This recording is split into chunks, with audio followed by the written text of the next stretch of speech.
La dernière vente aux enchères de liquidation à Iron Hollow ressemblait à une veillée funèbre, où tout le monde faisait semblant qu'il s'agissait d'une réunion d'affaires.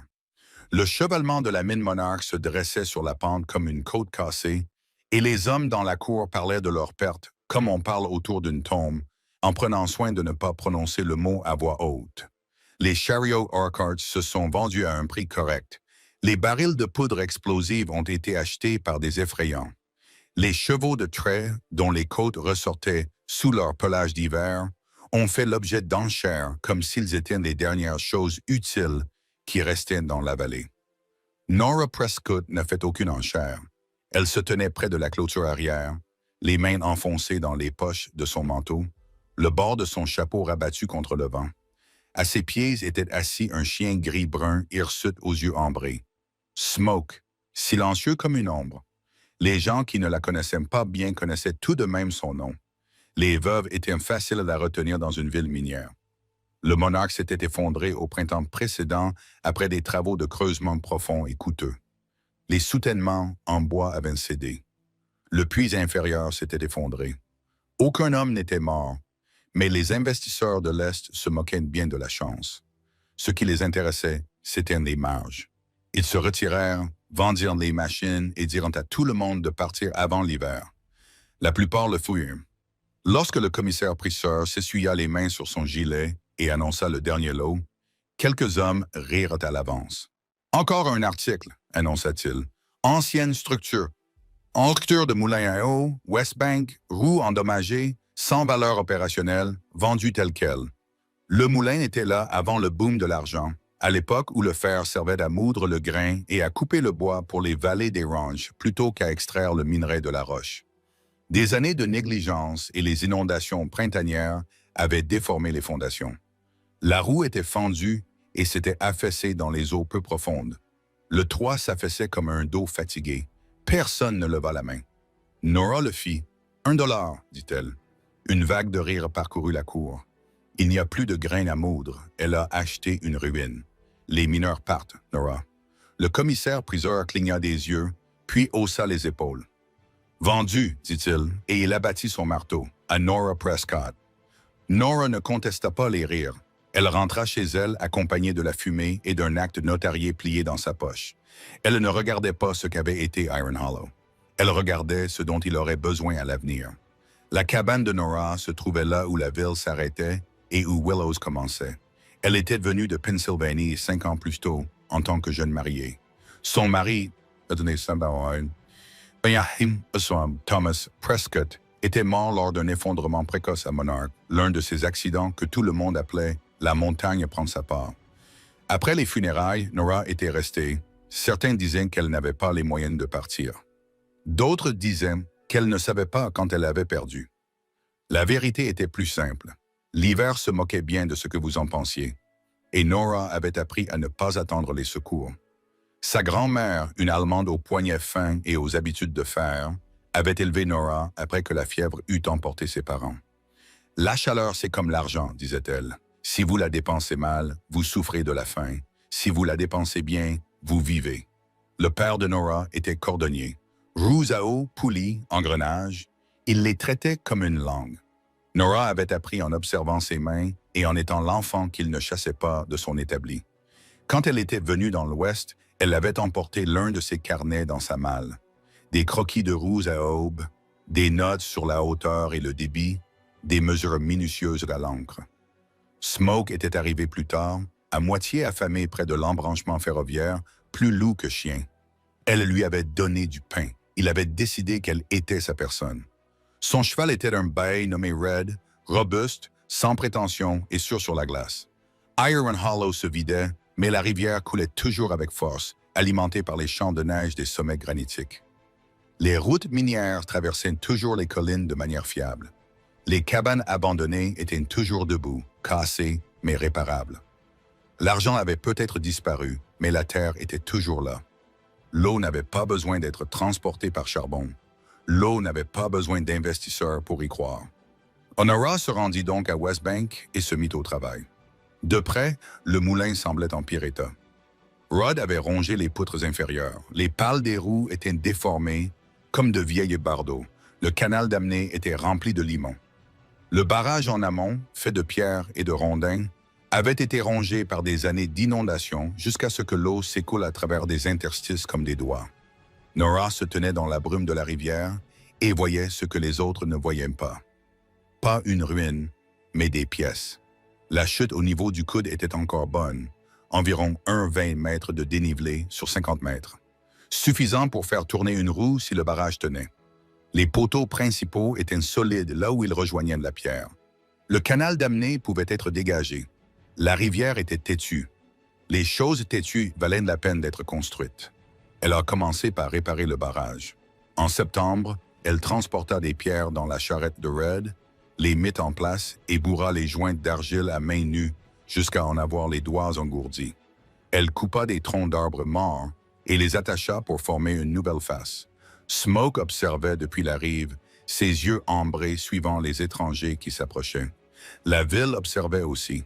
Jonas Wheeler, censé arriver pour rire, tenancier de saloon et grande gueule de Main Street, s'appuya sur la balustrade de son Porsche, des veuves construisant une hutte de castor. Il le disait à tous ceux qui voulaient bien l'écouter. Bientôt, elle fera payer un loyer pour pêcher. Garrett Hutchkins, ancien patron de Monarch Timber, cracha dans la poussière et secoua la tête. « L'eau se fiche de l'espoir, dit-il.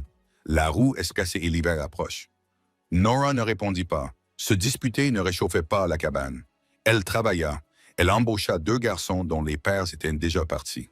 L.A. et Martin, tous 2 âgés de 15 ans, avides de salaire. Elle les payait 25 cents par jour et leur donnait à manger un ragoût à midi. Elle leur a montré comment empiler les pierres pour qu'elles s'emboîtent, comment soulever avec les jambes, comment éviter de se coincer les mains. Ils disaient que tu es folle, marmonna Martin.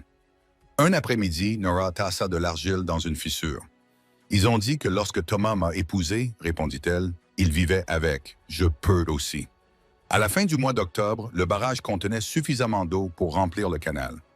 Nora mesurait le débit à l'aide d'une ficelle lestée et comptait les secondes comme son père le lui avait appris. Elle construisit une simple vanne à volet à partir de planches récupérées et d'une charnière en fer. Lorsque la première glace recouvrit la rivière, elle démonta la roue et la reconstruisit pale par pale. Chaque nouvelle planche était rabotée pour être lisse, mesurait 20 cm de large et était boulonnée avec du fer récupéré dans le tas de déchets de la mine. Le 12 novembre 1887, la neige recouvrait la vallée d'une fine couche. Nora ouvrit la porte. L'eau se précipita dans le canal. Les roues tremblèrent, gémirent, puis commencèrent lentement à tourner. À l'intérieur du moulin, l'arbre principal tournait, vibrant à travers les planches comme un pouls. Nora appuya sa paume contre le mur et sentit du mouvement là où il n'y avait eu que de la pourriture. « Très bien, murmura-t-elle. Maintenant, nous allons te rendre utile. » La première leçon que Nora apprit au moulin fut que le travail de l'eau n'était jamais terminé. Il s'agissait seulement de lutter jour après jour contre ce que voulait la rivière.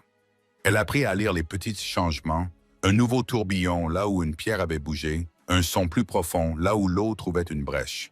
Elle commença à transporter un petit bâton marqué en pouces. Chaque matin, elle le plantait au même endroit sous le barrage et vérifiait le niveau, le notant dans le vieux livre de comptes de Thomas, car c'était tout ce qu'elle avait. 18 septembre, niveau de l'eau 2 pouces en dessous de la marque. 25 septembre, niveau de l'eau à la marque, barrage tenu. 3 octobre, niveau élevé après la pluie, fuite sur le bord est. Lorsque le bord est fuyait, elle ne maudissait pas la rivière. Elle marchait le long de la berge et trouvait l'endroit où le courant était le plus fort. Elle y a placé de grosses pierres, pas jolies, mais laides et lourdes, qui s'emboîtaient comme des dents. Elle a tassé des branches de sol et du gravier derrière elle pour ralentir l'infiltration. Puis elle a de nouveau tassé l'argile, les paumes à vif. Et là, il lui a demandé pourquoi elle se donnait la peine de noter les niveaux. « Tu peux les voir », a-t-il dit en haussant les épaules. Nora lui a montré le livre. « Voir est une chose », lui a-t-elle dit. « Se souvenir en est une autre. L'hiver te fera oublier à quoi ressemble la normale. Le papier, lui, ne l'oublie pas. » En ville, les moqueries se transformèrent en jeu. Jonas Wheeler lança une blague récurrente selon laquelle Nora ferait payer l'entrée pour voir les poissons nager dans son palais de castor. 2 hommes au magasin général pariaient 5 $ que son barrage serait emporté avant la première neige. Nora l'apprit lorsqu'elle acheta des clous. Elle posa les clous sur le comptoir et fit glisser ses pièces vers l'avant. « Dites-leur de garder leur argent, a-t-elle dit. Ils en auront besoin pour acheter du bois de chauffage. » La commerçante, Madame Hanley, était une femme mince au visage fatigué. Elle a regardé les mains de Nora, ses jointures craquelées, la saleté sous ses ongles. « Vous voulez un pied de biche ?» a-t-elle demandé doucement. « J'en ai un à l'arrière, c'est mieux que cette pelle. » Nora a croisé son regard. « Que voulez-vous en échange ?» Madame Hanley hésita, puis répondit. « Apprenez à mon fils à s'en servir sans se casser le pied. » Nora apprit donc aussi à un autre garçon. C'est ainsi que tout commença à Iron Hollow. Non pas avec des discours, mais avec des échanges qui inspiraient le respect. La reconstruction de la roue prit plus de temps que Nora ne l'aurait souhaité. L'ancien moyeu était fendu. Elle dut donc en fabriquer un nouveau à partir d'une seule pièce de bois épaisse de 15 cm à l'extrémité la plus étroite et de près de 30 cm à l'extrémité la plus large. Elle trouva le bois dans une concession abandonnée en haut du canyon, à moitié enfoui sous des aiguilles. Red le transporta sur un traîneau que Nora avait construit à partir de patins de récupération et Smoke trottait à côté comme une sentinelle. Nora ne possédait pas de rabot adéquat. Elle s'est donc débrouillée avec un couteau à bois et beaucoup de patience. Elle a raboté le moyeu jusqu'à ce qu'il soit lisse, vérifiant sa rondeur à l'aide d'une ficelle enroulée autour, marquant les points élevés à la craie. Elle a percé les trous pour les boulons à la main, calant le forêt avec son genou et tournant jusqu'à ce que ses avant-bras tremblent. Lorsque la première pale a été mise en place, elle l'a maintenue en place pendant qu'Ellie serrait le boulon. « Ne serre pas trop fort », l'avertit-elle, utilisant un mot que son père avait employé sans savoir qu'il lui avait donné un avenir. « Tu vas fendre le grain. » Eli cligna des yeux. « Trop fort par rapport à quoi ?» Nora faillit sourire. « Trop serré », traduisit-elle. « Le bois a besoin d'espace pour respirer. » Les garçons répétèrent plus tard ces phrases comme des blagues, mais ils firent aussi ce qu'elle leur disait. Lentement, la roue prit forme. 24 pales espacées de manière régulière, chacune inclinée pour capter l'eau sans la repousser. Nora leur apprit à écouter. Une bonne roue avait un son régulier. Vroom, vroom, sans claquement violent. Lorsqu'elle se mit enfin à tourner sous la première couche de glace, Eli resta bouche bée, comme s'il avait assisté à un miracle. Nora ne l'appelait pas ainsi. C'était juste une question d'alignement, de fluidité et de refus d'abandonner. Le printemps 1888 apporta une épreuve différente. La fonte des neiges fit gonfler la rivière jusqu'à ce qu'elle devienne brune et rapide, chargée de limons et de branches cassées. Une nuit à la fin du mois d'avril, Nora se réveilla en sentant de la fumée et en entendant un grognement sourd, un son qu'il faisait rarement. Le rugissement de la rivière avait changé. Il semblait furieux. Elle courut vers la rive avec une lanterne. La face du barrage moussait sous la vague. Une bûche s'était coincée contre le déversoir et agissait comme un levier poussant sur le côté. Si elle bougeait, elle risquait de déloger des pierres. La première impulsion de Nora fut de courir chercher de l'aide, mais elle vit que les lumières de la ville étaient tombées et lointaines, et elle savait que les secours seraient lents dans l'arrivée. La rivière, elle, était là, maintenant. Elle attendit dans les eaux peu profondes qui lui arrivaient aux genoux, l'eau engourdissant ses jambes à travers la laine. Smoke arpentait la rive, gémissant une fois, un son anxieux et brisé. Nora enroula une corde autour du tronc coincé et attacha l'autre extrémité au harnais de Red. Elle claqua doucement la langue. Red se pencha vers le poteau, ses sabots creusant le sol. Le tronc bougea, raclant la pierre. Pendant une seconde terrifiante, il resta suspendu, puis se libéra et fonça en aval comme un javelot. L'eau frappa violemment le barrage, mais les pierres tinrent bon. Nora trébucha jusqu'à la rive, les dents serrées contre le froid. Smoke se pressa contre elle, secouant l'eau de la rivière dans sa jupe. Nora lui caressa la tête avec sa main mouillée et rit une fois, essoufflée et amère. « Les rivières sont toujours éprouvantes, dit-elle. » Smoke éternua comme pour approuver. Le lendemain, Garrett Hutchins se présenta sans y être invité. Il se tenait sur la rive, plissant les yeux pour regarder le barrage. « J'ai entendu dire que la rivière t'avait mise à l'épreuve, dit-il d'une voix rauque. Nora ne prit pas la peine de le nier. C'était vrai, Garrett donna un coup de pied dans un caillou. « Il te faut un barrage flottant. » Il marmonna comme si l'idée même d'apprendre d'elle l'agaçait. En amont, pour retenir les débris avant qu'ils n'atteignent le barrage. Nora l'observait. « Tu vas le construire? » Garrett serra la mâchoire. La fierté lutta contre le sens pratique et perdit. « Oui, dit-il finalement. Oui, je le ferai. » Ce fut le premier jour où il cessa d'être sceptique et devint utile. À l'été, la scierie fonctionnait suffisamment bien pour que Nora puisse penser à autre chose qu'à réparer les toits. Elle commença à tenir des comptes sur une ardoise, notant le nombre de pieds de planche qu'elle coupait par jour, la hauteur de chute d'eau nécessaire pour empêcher la lame de s'enliser, la fréquence à laquelle elle devait graisser les roulements. Sa coupe quotidienne moyenne était d'environ 450 pieds de planche lorsque les grumes étaient droites, moins si les nœuds lui donnaient du fil à retordre. Elle apprit à mettre de côté les planches les moins bonnes pour les caisses et les meilleures pour les murs. Le gaspillage était synonyme de famine. Lorsque les colons commencèrent à s'arrêter, ils apportèrent des nouvelles d'autres vallées. La hausse des prix du charbon, les retards dans les itinéraires de fret dus aux conditions météorologiques, une ville en plein essor à 2 crèses de là qui était déjà en train de se tarir. Nora écoutait sans faire de commentaires.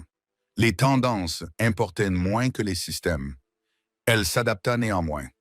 Elle construisit un petit hangar de stockage à côté de la scierie et le suréleva de 65 mètres au-dessus du sol sur des piliers en pierre afin d'empêcher l'humidité printanière de faire pourrir le plancher. Elle découpa des ouvertures sous les avant-toits afin que l'air puisse circuler et sécher les piles de bois. Elle montra à Ellie comment intercaler des cales entre les planches afin qu'elles ne se déforment pas. Elle aéra là au début, puis admit plus tard. Les planches restaient plus droites. « Pourquoi personne d'autre ne le fait ?» demanda-t-il. Nora haussa les épaules. « Parce que faire les choses correctement prend plus de temps au début, » répondit-elle. La plupart des gens abandonnent avant d'en tirer profit. L'ajout de meules impliquait de repenser tout l'intérieur. Une scie exigeait de la vitesse. Les meules exigeaient de la stabilité. Si les meules tournaient trop vite, elles chauffaient le grain, gâchaient de la farine ou projetaient des étincelles dans la poussière. Une explosion était inévitable. Nora construisit un nouveau train d'engrenage, un grand engrenage en bois sur l'arbre principal s'engrenant avec un pignon plus petit, réduisant ainsi la vitesse. Elle utilisa du chêne pour les dents de l'engrenage, car il s'usait moins vite que le pain. Elle trempa les dents dans de l'huile de lin bouillie et les laissa sécher pendant 3 jours, l'odeur âcre envahissant sa cabane. Frank Hutchins lui apprit à fixer des colliers en fer et à installer une cuvette de roulement afin que l'axe de la meule ne vacille pas. « S'il vacille, l'avertit-il, il s'usera tout seul. » Nora acquiesça. « Alors il ne vacillera pas. » Elle construisit le régulateur en dernier. Il s'agissait de 2 bras lestés montés sur un arbre vertical qui se balançait vers l'extérieur à mesure que la vitesse augmentait. Plus les meules se tournaient, plus les poids se soulevaient, tirant sur une tringlerie qui fermait légèrement la porte. C'était de la physique élémentaire, la force centrifuge, même si personne à Iron Hollow n'utilisait ces mots. Nora appelait cela la règle, car cela permettait au moulin de fonctionner correctement. Elle l'a d'abord testé sans grain, laissant simplement les meules vrombir. Elle a ajusté le mécanisme par petites tours, d'1/4 de pouce à la fois, jusqu'à ce que le bruit se stabilise en un ronronnement grave et régulier. Puis elle a versé de l'orge. La première farine était grossière, avec trop de son, elle a donc resserré les meules. La deuxième farine était trop chaude, elle a donc réduit la vitesse et élargi l'écart. Au 5e essai, la fleur était pâle et fine, chaude, mais pas brûlée. Madame Larkin la pressa entre ses doigts comme s'il s'agissait de neige. « C'est du pain, » dit-elle d'une voix rauque. « C'est du grain, » corrigea doucement Nora. Madame Larkin la regarda. « Non, » insista-t-elle, « c'est l'hiver adouci. » Lorsque les investisseurs arrivèrent en 1889, ils s'attendaient à ce qu'Iron Hollow soit affamé. Ils s'attendaient à ce qu'une veuve soit plus petite que leurs journaux. Nora les accueillit avec de la farine sur son tablier et des chiffres en tête. « Votre offre est généreuse, » dit Caldwell, d'un ton suggérant qu'il s'agissait de charité. « C'est pratique, » répondit Nora. Le sourire de Pwitt s'aiguisa. « Pratique pour vous, certainement. » Nora se dirigea vers l'étagère où se trouvait le grand livre et en sortit son livre de comptes. Elle l'ouvrit à une page remplie de chiffres. Vente de planches, contrat de fleurs, travaux de réparation, échanges. Elle ne le leur tendit pas.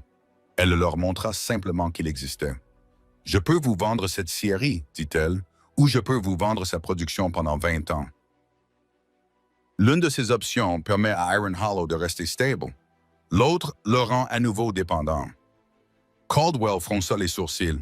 La dépendance est inévitable dans les affaires. Nora secoua la tête.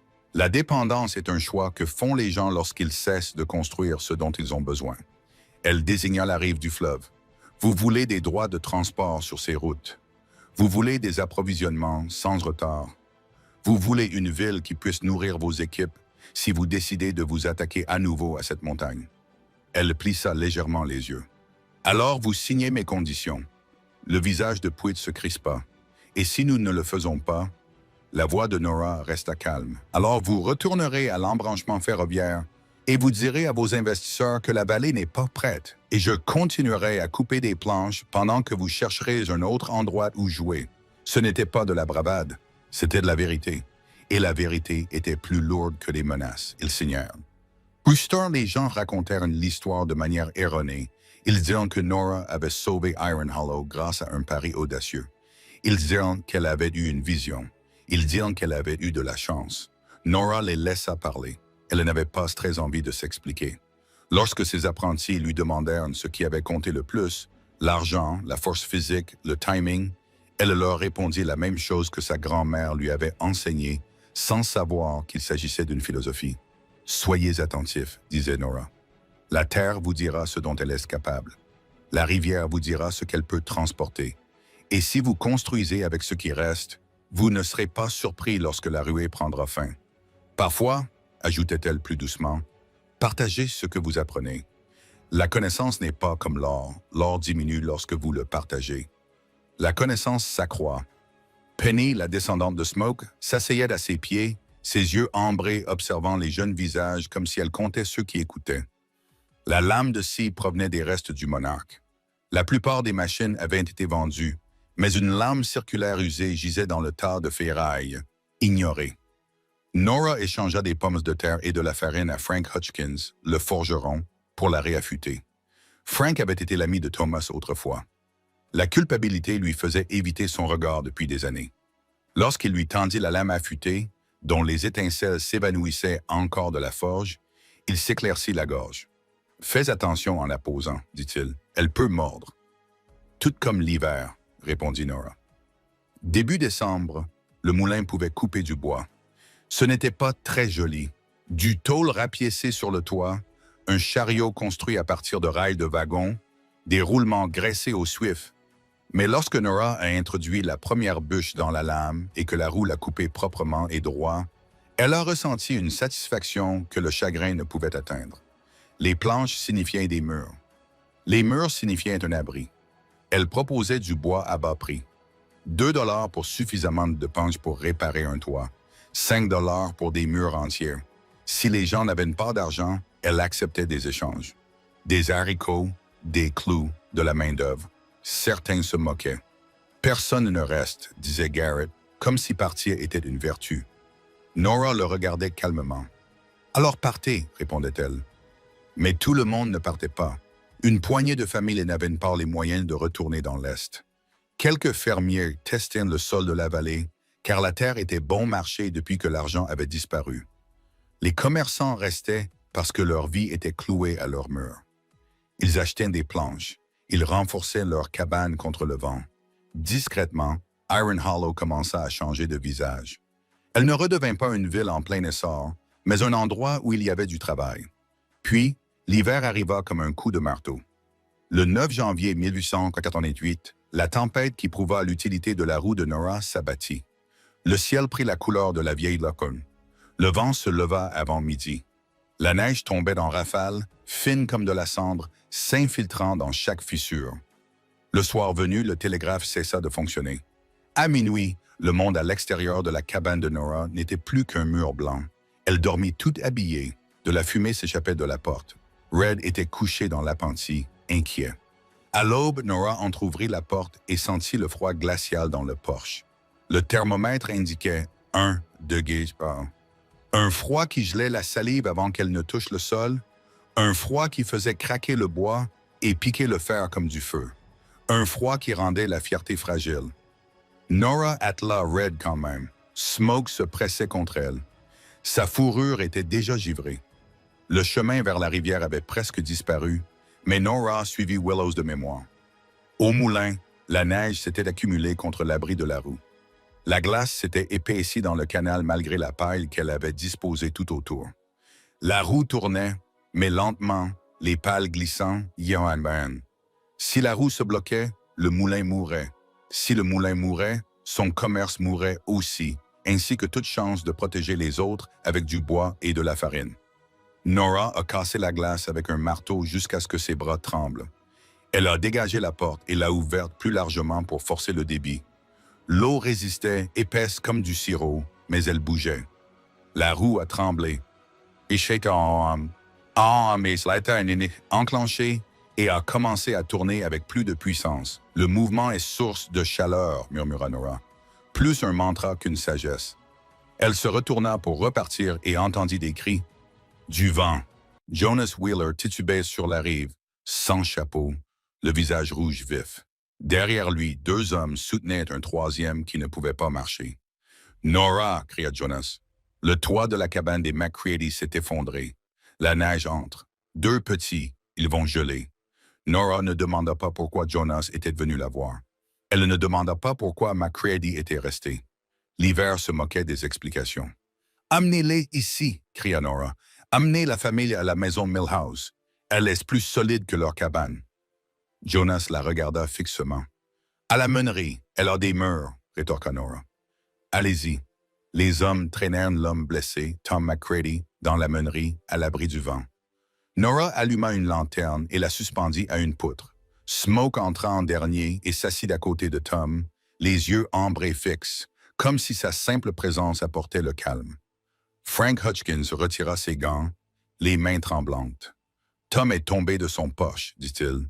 Ses chevilles sont abîmées, la cabane s'effondre. » Nora regarda Tom McCready, autrefois bruyant à propos de l'argent, maintenant pâle de peur et ne ressentit aucune satisfaction, seulement de l'urgence. Elle se tourna vers Garrett Hutchins, qui se tenait là, haletant, la fierté dépouillée par le froid. « Aidez-moi à dégager le chariot de la scie, » ordonna-t-elle. « Nous allons couper des planches maintenant. » Garrett regarda la tempête dehors, puis la regarda à nouveau. Dans ces conditions, Nora soutint son regard, à moins que vous ne préfériez clouer de la neige sur leur toit. Garrett déglutit et acquiesça. « D'accord, dit-il d'une voix rauque. Dites-moi.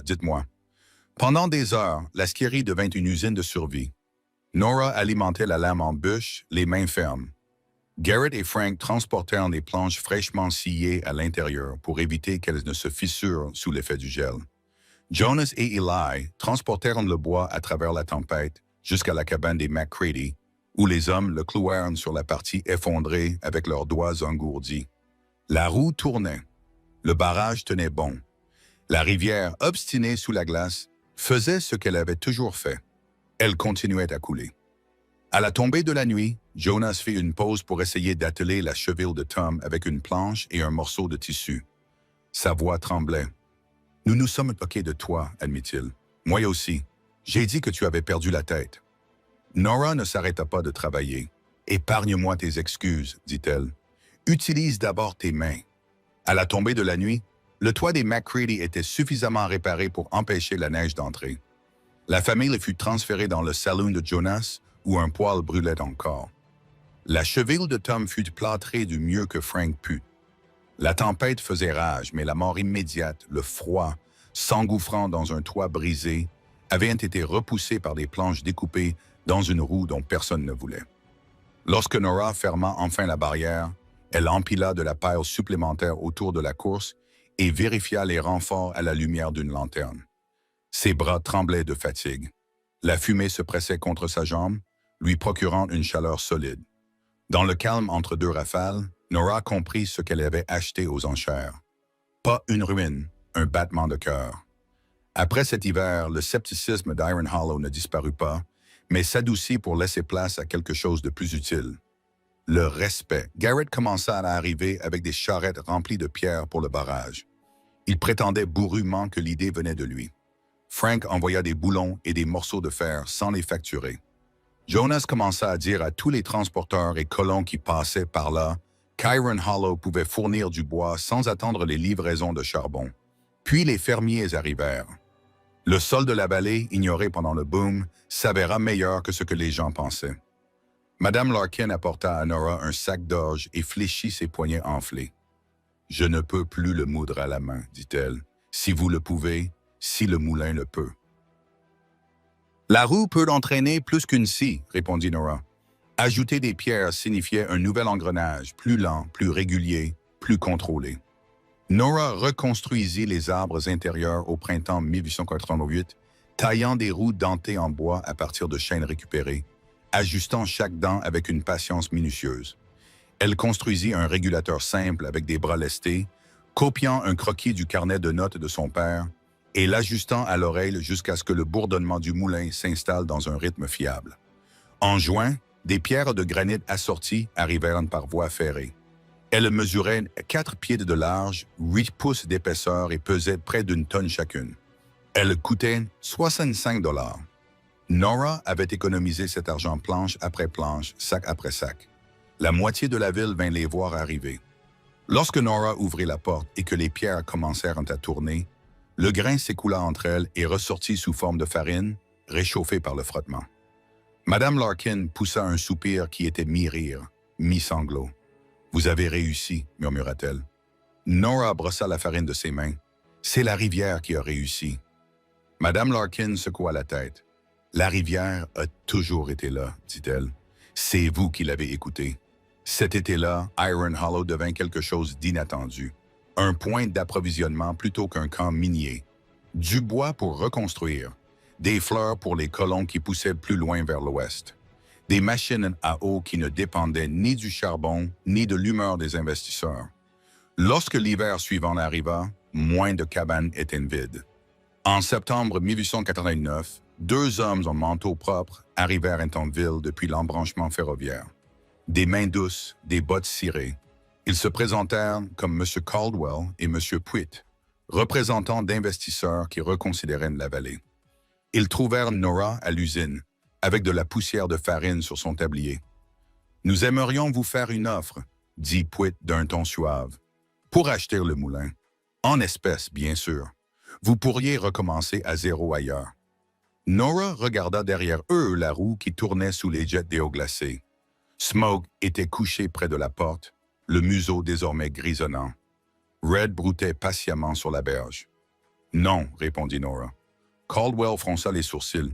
« Mademoiselle Prescott, vous ne comprenez peut-être pas. »« Je comprends, répondit Nora. Vous voulez ce qui fonctionne, vous le faites toujours une fois que c'est prouvé. » Le sourire de Puitt se crispa. « Dites votre prix. »« Je ne vends pas, dit Nora, mais je suis prête à négocier des contrats. » Ils clignèrent des yeux, pris au dépourvu face à une veuve qui comprenait les leviers de négociation. Nora proposa des accords d'approvisionnement, des droits de transport sur les routes minières, des ports d'utilisation à long terme si de nouvelles exploitations voyaient le jour. Elle insista sur des clauses qui protégeaient les berges de la rivière contre les excavations imprudentes et exigeait l'entretien des routes pour tout trafic de marchandises. Les hommes s'en allèrent, raides. Une semaine plus tard, ils revinrent avec des papiers. Nora lut chaque ligne. Elle modifia ce qui ne servait pas les intérêts de la ville. Elle leur fit signer quand même. Iron Hollow ne revint jamais à la ruée vers l'argent. Le monarque resta silencieux, mais la ville survécut. Petite, têtue, travailleuse. Les gens commencèrent à dire que Nora avait eu de la chance. Nora ne les contredit jamais. La chance, c'est que certains hommes appelaient le succès d'une femme qui n'avait pas leur permission. Épilogue. 22 ans plus tard. En hiver 1110, Iron Hollow était toujours froide, toujours isolée, toujours creusée dans la vallée comme un choix que quelqu'un devait continuer à faire. Mais elle n'était plus vide. Une école se dressait là où se trouvaient autrefois des cabanes délabrées. Un modeste dépôt chargeait des fleurs et des planches à destination de l'ouest. La rue principale restait poussiéreuse en été et ensevelie sous la neige en janvier, mais les bâtiments étaient solides. Le bois était coupé par la scie de Nora, les clous forgés par Frank Hutchins, les pierres posées par des mains qui avaient appris la stabilité. Nora Prescott avait 49 ans. Ses cheveux étaient parsemés de mèches argentées qui la faisaient sourire devant l'ironie de la situation. Ses mains étaient encore cailleuses, son dos lui faisait mal les matins froids, mais elle gardait le dos droit, forgé par des années de refus de se laisser abattre. Smoke était mort de vieillesse des années auparavant, enterré sous un peuplier au-dessus du moulin. À côté de Nora trottait désormais un descendant, shaggy, brun vif, ambré, nommé Penny. Red était parti lui aussi, mais son petit-fils se tenait dans la cour, un bail glacé, aussi pratique que le premier. Le thermomètre accroché au mur de Mellows indiquait un Doggersy. À l'intérieur, la roue tournait à un rythme si familier qu'il ressemblait à une respiration. Les meules ronronnaient, des sacs de céréales attendaient en rang bien ordonné, chacun marqué du nom d'une ferme qui n'existait pas lorsque Nora avait acheté cette ruine pour $1. Un groupe d'apprentis, des jeunes hommes et femmes venus des villes de la vallée, se tenaient près des engrenages, à l'écoute. Nora leur enseignait parce qu'elle croyait ce que sa grand-mère avait cru. La connaissance n'était pas comme l'or diminuait quand on le partageait. La connaissance grandissait. Une fille aux bras musclés demanda « Est-il vrai que personne ne voulait de ce moulin ?» Nora esquissa un sourire. « Il le voulait, dit-elle. Il le voulait une fois qu'il fonctionnerait. »« Pourquoi l'avez-vous acheté alors qu'il était en ruine ?» insista la jeune fille. Nora regarda à travers les lattes la rivière qui coulait sous la glace. Elle repensa au rire de Thomas avant que la mine ne l'emporte, au croquis à l'encre soigneusement réalisé par son père, à la loyauté silencieuse de Smoke à ses côtés pendant la pire tempête de sa vie. Elle répondit simplement « Parce que lorsque la ruée prend fin, la rivière reste. » Derrière elle, Garrett Hutchins, désormais âgé, appuyé sur une canne, s'éclaircit la gorge. « Je t'ai traité de folle, dit-il d'une voix rauque due à l'âge. J'avais tort. » Nora ne se réjouit pas. Elle hocha une fois la tête. « La plupart des gens ont tort avant d'avoir raison, répondit-elle. Le froid enseigne plus vite que les mots. Garrett eut un petit rire, c'est certain. Après le départ des apprentis et le chargement du dernier sac, Nora se dirigea vers le peuplier au-dessus du moulin. Penny la suivit, ses pattes silencieuses dans la neige. Elle brossa le givre de la pierre tombale usée de Smoke et resta debout à écouter. Le murmure du ruisseau, le murmure de la rivière, le son régulier de quelque chose qui se moquait du cours de l'argent ou des télégrammes des investisseurs. La chaleur était précieuse à la frontière, tout comme le sens de la vie. Nora avait construit les deux, non pas en discutant, mais en travaillant. Le vent de la vallée était glacial, mais à l'intérieur du moulin, il y avait du mouvement. Et le mouvement était synonyme de chaleur. Iron Hollow n'avait pas été sauvé par la chance. Il avait été sauvé par la seule chose qui était restée après la ruée, la rivière.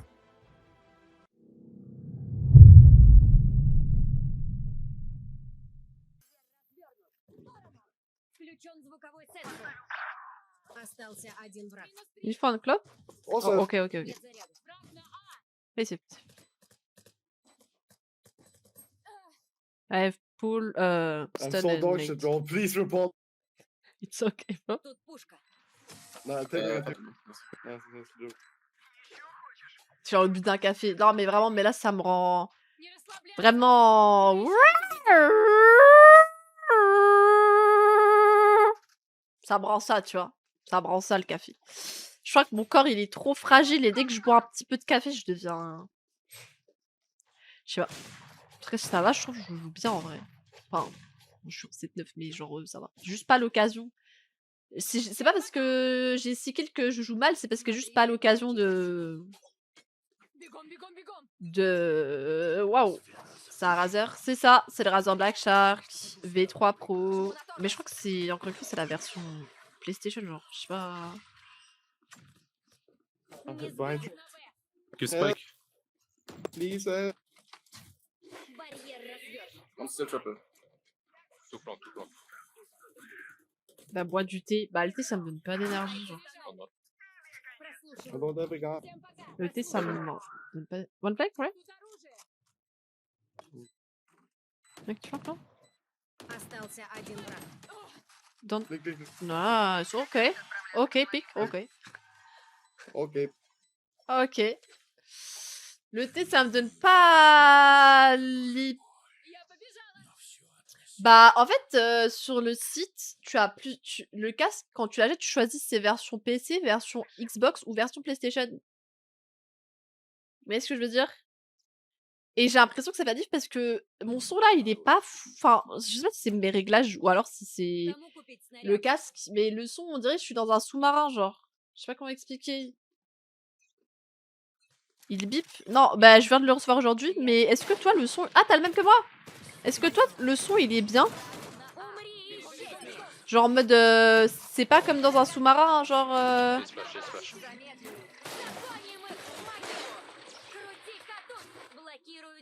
Oh, sorry, Neon.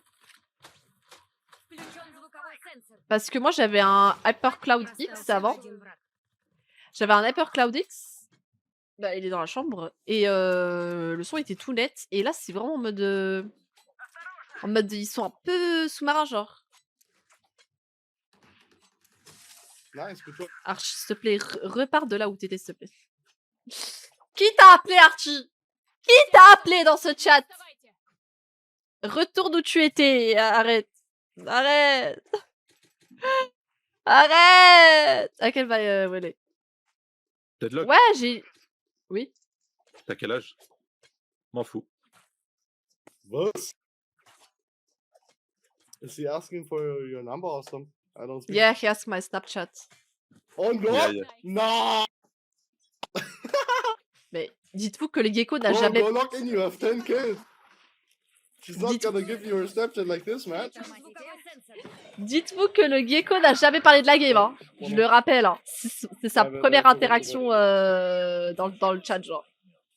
Спайк на Б. Наш агент со Спайк убит. Спайк у меня. Easy clap.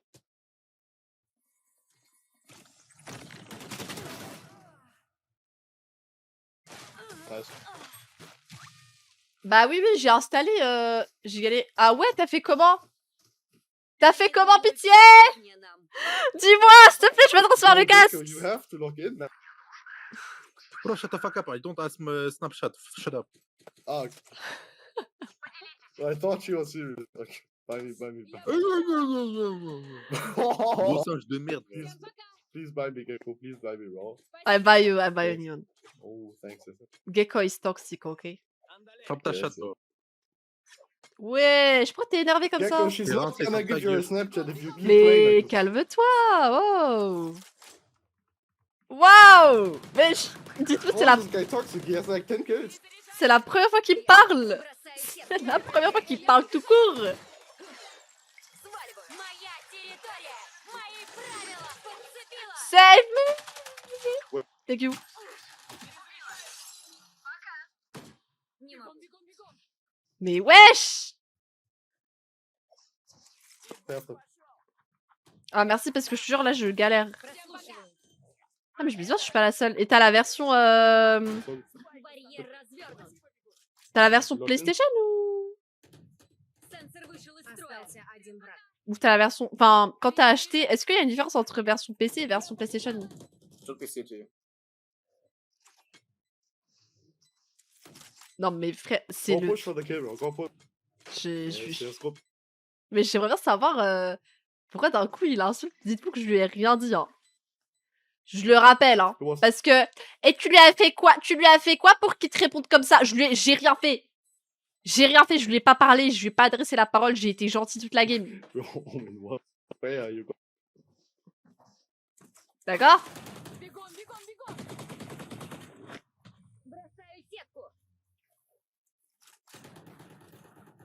S'il te plaît, Trixie, j'ai trop besoin de toi parce que vas-y, son sous-marin là. On est d'accord. Attends, vraiment, tu rigoles pas, t'as vraiment eu le même problème. En mode le son, il était un peu, comment dire, en mode il y a un filtre bizarre, genre. Ouais, je pense aussi c'est peut-être les câbles. Report Neon, trash Israël. Я побежала. Отдохнули и хватит. What? Aren't you French too, that bro? Yes, but I'm a woman, it's not the same, you know. Okay, We are not okay. toxic. Tired, wait. Включен звуковой сенсор. Не сбегу.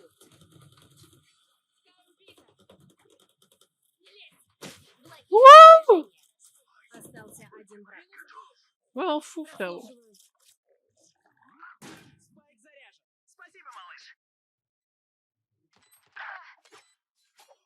I have ult if you want to get him. Ça, c'est clic. Ah non, ça, c'est clic droit. Ça, c'est clic gauche. Clic gauche. Clic droit. They hear this when I do this? Yes, yes. Oh. Yes, yes, yes, yes. Ok. Oh, ok. Nice, nice. Good job, Keiko. You are the best, man. Good job.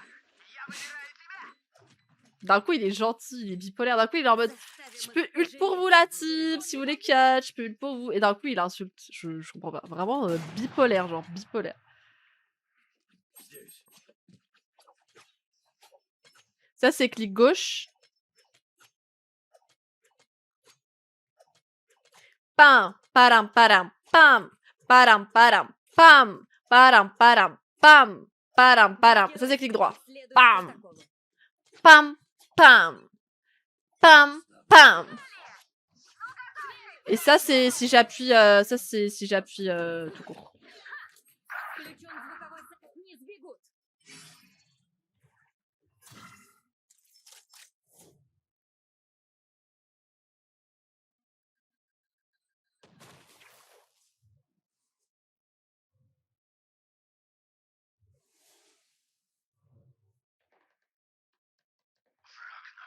You got this guy. Сенсор отключен. Oh, Мети nice, смотри. nice, nice, nice. One shot. They're leaving, I think. Yeah, I'm coming. Because Gecko's man. That's it. Okay. On me l'a offert. Mais en vrai, j'aime bien.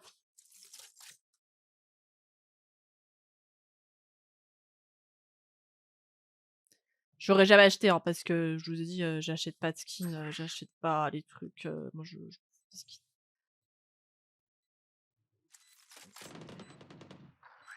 Иду по следу. Включен звуковой сенсор.